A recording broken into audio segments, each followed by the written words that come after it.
En lep pozdrav še z moje strani, jaz sem Janez, z mano je tudi član ekipe in mentor Primož, ki demonstrira uporabo najinega izdelka. Predstavil vam bom pa projekt kolesarske simulacije Simatlon. Zdaj, kot vsi vemo, se vse razvite svetovne države soočajo s problemom nezadostnega gibanja, to pa za seboj prinaša tudi velike zdravstvene težave. Razlogi za to so običajno, ker vadečim primanjkuje motivacije za takšne kardiovadbe, primanjkuje sodobne športne zabave na tržišču ali pa so obstoječe rešitve preveč zapletene za uporabo, da bi jih vsi znali uporabljati. Še en problem je tudi ta, da so rešitve omogočene samo za določene vrste sobnih koles, ki so običajno zelo drage. Z našim izdelkom, rešitvijo, kolesarsko simulacijo Simatlon, v bistvu nadzorujemo hitrost in kolesarimo po različnih navideznih pokrajinah. To je v Sloveniji razvita interaktivna kolesarska igra, ki ima edinstveno igrifikacijo. Gledate si jo lahko tudi zadaj pri članu ekipe Primožu, ki se sicer malo slabše vidi. Vse, kar potrebujemo, je senzor kadence, ki ga vpnemo na gonilko, čisto preprosti škateljci in pa Alt plus USB ključek, ki ga damo na računalnik, potem pa samo še zaženemo simulacijo, začnemo pedalirati in vse dela. Imamo tudi podporo Fitnes zveze Slovenije, simulacija pa je prilagojena tudi za uporabo v fitnes klubih.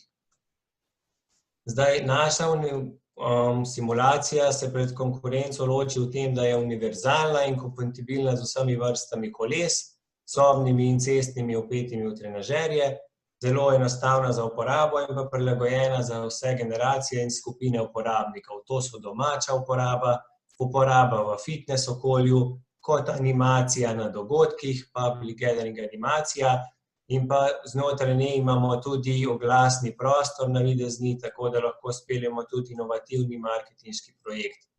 Nove pokrajine se kupuje v obliki enkratnih nakupov, lahko pa se kupi tudi senzorje in pa dodatke. Na trg smo vstopili s pomočjo Facebook in Instagram oglaševalskih kampanj ter direktnega marketinga na terenu, tržimo pa se tudi preko poslovnih partnerjev, recimo dobili smo podporo Fitnes zveze Slovenije, preko katere bomo vstopili v fitnes klube, podpirajo nas nekateri znani slovenski kolesarji in trenerji, kot sta Marko Baloh, Aleksej Dolinček, za nas pa Slovenija predstavlja testni trg, in smo ocenili, da imamo tam nekje 500,000 potencialnih uporabnikov in pa 200 fitnes klubov.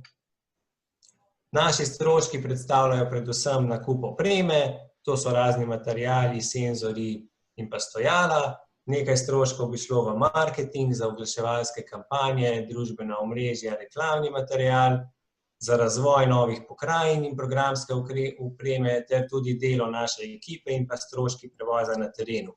Prihodki pa bi prišli s strani prodaje paketov za domačo uporabo, prodaje novih navideznih pokrajin, uporaba v fitnes klubih in pa kot najem animacije na dogodkih. Lahko pa tržimo tudi navidezni oglasni prostor znotraj same simulacije.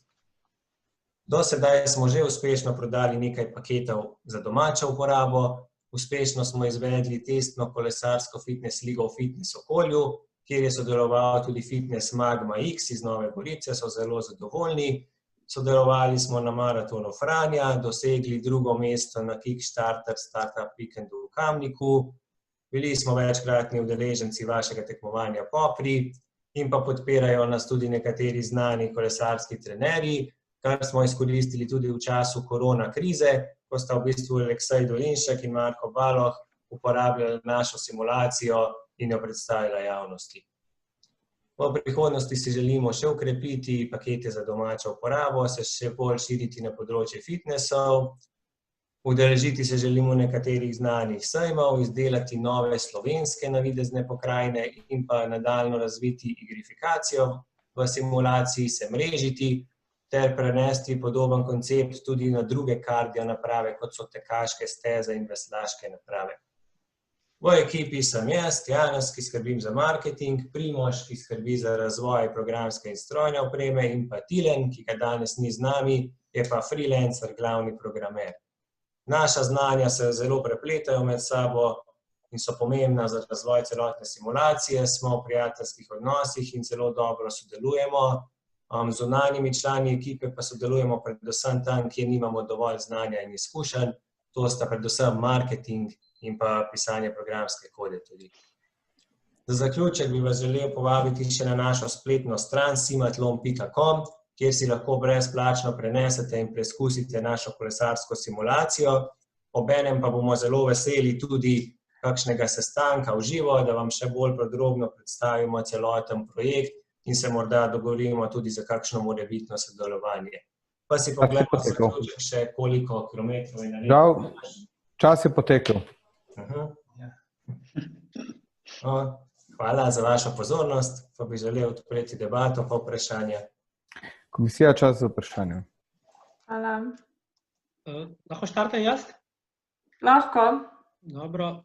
Koliko časa se že ukvarjate s tem? Malo me je presenetilo, ko ste rekli, da ste bili že 2-krat na Poprih. Kaj s to idejo ali s kakšno drugo?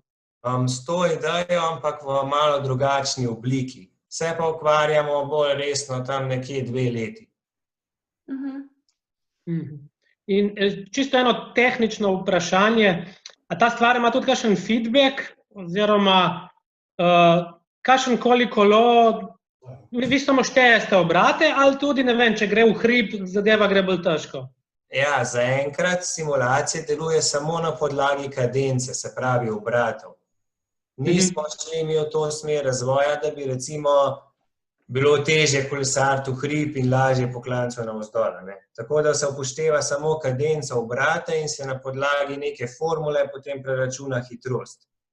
Smo pa dobili povratne informacije s pomočjo testne kolesarske fitness slike. 5 fitnessov je do sedaj že uporabljalo simulacijo, nam je posredovalo povratne informacije in pa tudi podelili smo kar nekaj senzorjev v bistvu domačim uporabnikom, ki so nam tudi podali povratne informacije, plus dobili smo strokovno mnenje Ljubljanskega univerzitetnega inkubatorja, še nekaterih drugih pospeševalnikov.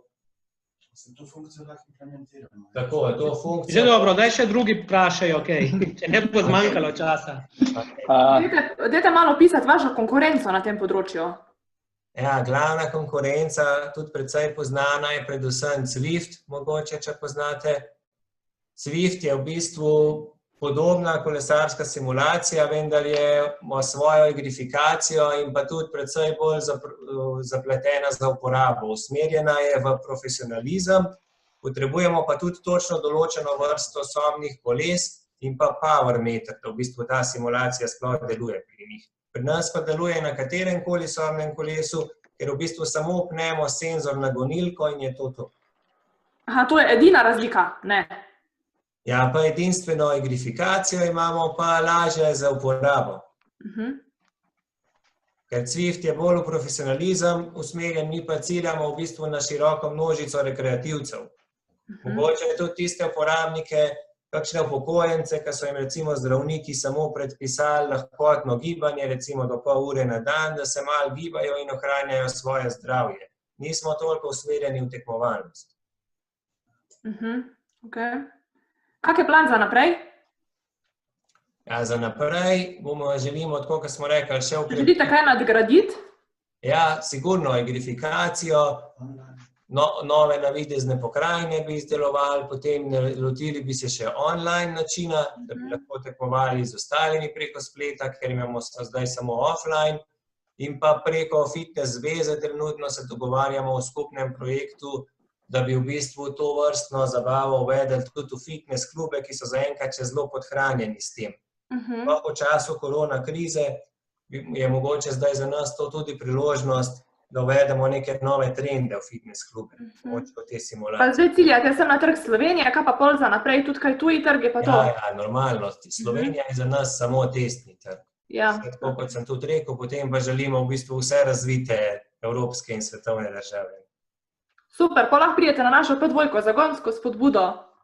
Ja, saj tudi v tem smo. Poznate? Podjetja zaenkrat še nimamo, ker bi bilo tudi v nasprotju. No, podjetja morate imeti, ja. No, glavno, dobrodošli, če bo uspelo tako daleč, a ne? No, super, hvala lepa, hvala. Še minuta. Živa, David, pohvala za to, da imate že delujoč produkt, da ste šli na teren, da ste šli prodajati, da ste šli v fitness centre, tako da super, pohvale. Jaz sem eno vprašanje glede poslovnega modela, se pravi cenovnega. No? Včasih grejo vsi fitness appi in vse, bom rekel, možni softwari v neke SaaS-e, software as a service, subscription in tako naprej. Odkje odločitev, da greste v enkratne nakupe, ne pa v nek subscription, ki znotraj tega dobiš pač vse možne prihodnje pokrajine, ki prihajajo, za katere lahko vsak mesec čujem. Razumem. Ravno to smo želeli izkoristiti tudi kot neke vrste prednost pred konkurenco. Velja pa v bistvu ta enkraten nakup za domačo uporabo. V fitness centrih bomo še vedno se dogovorili za nek mesečni strošek uporabe v fitness klubih. Za domačo uporabo se pa potem samo kupuje dodatke in nove navidezne pokrajine. Razmislite v subscription, mogoče tudi za domačo uporabo. Hvala za naslednje. Ja, pa mogoče tudi to, da vem, da proizvajalci kolesov, ki prodajajo fitness centrom, ki so precej dragi, par tisoč evrov, so mogoče primeren kanal, ker poznam na drugo podjetje, ki so na podoben način šli kot distribucijo. Da bi preko njih se potem tudi lahko našo simulacijo tržili, tudi v to smer smo se že pogovarjali. Ja. Hvala. Drugače pa super. Super, hvala. Hvala, Janez. Hvala vam, lepo se imejte. Enako in bomo na vezi. Adijo. Naslednje, adijo. Adijo. Čau.